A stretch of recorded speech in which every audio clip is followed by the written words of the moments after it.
Hey there Dino lovers, कभी सोचा है कि डायनासोर के जमाने में कैसा लगता होगा?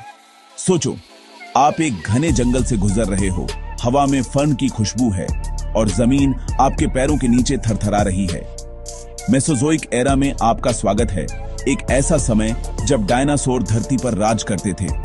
यह एरा 3 फैसिनेटिंग पीरियड्स में बंटा हुआ है। सबसे पहले ट्रायसिक। सोचो, एक ऐसी दुनिया के बारे में जो अब तक के सबसे बड़े मास एक्सटिंक्शन से उबर रही है।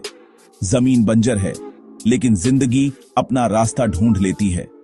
छोटे क्रिएचर्स इवॉल्व हो रहे हैं और उन्हीं के बीच में पहले डायनासोर उभरते हैं। ये शुरुआती रेप्टाइल्स छोटे हैं, लेकिन वे एक इनक्रेडिबल डायनेस्टी के पायनियर हैं। फास्ट फॉरवर्ड करते हैं जुरासिक पीरियड में। यह डायनासोर का गोल्डन एरा है। सोचो, ब्रैकियोसॉरस जैसे ऊंचे ऊंचे जायंट्स के बारे में जो पेड़ों की चोटियों पर चढ़ते हैं, जबकि तेज वेलोसिरैप्टर पैक्स में शिकार करते हैं। ये बहुत ज्यादा डाइवर्सिटी की दुनिया है, जिसमें घने जंगल और जिंदगी का एक्सप्लोजन है। और फिर हम क्रिटेशियस पीरियड में आते हैं। डायनासोर अब अपने एवोल्यूशन के पीक पर हैं। यहाँ आपको फेमस टायरेनोसॉरस रेक्स मिलेगा, डायनासोर का राजा। लेकिन सिर्फ टी रेक्स ही नहीं, क्रिटेशियस ट्राइसेराटॉप्स और आर्मर्ड एंकिलोसॉरस जैसे शानदार क्रिएचर्स से भरा हुआ है।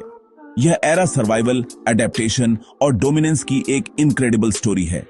लेकिन सबसे ताकतवर राज को भी खत्म होना पड़ता है। जैसा कि हम जानते हैं, एक कैटास्ट्रोफिक इवेंट, शायद एक बहुत बड़ा एस्टेरॉयड, ने डायनासोर के एरा का अंत कर दिया। फिर भी वे अपने पीछे एक ऐसी लेगेसी छोड़ गए हैं जो आज भी हमारी इमेजिनेशन को कैप्चर करती है। तो ये रहा मेसोजोइक एरा, एक ऐसा समय जब डायनासोर आजाद घूमते थे। हर पीरियड अपनी अपनी वंडर्स और मिस्ट्रीज लेकर आता था। यह नेचर की इनक्रेडिबल पावर और इवोल्यूशन की एंडलेस पॉसिबिलिटीज की याद दिलाता है। समय के इस सफर में मेरे साथ जुड़ने के लिए थैंक्स।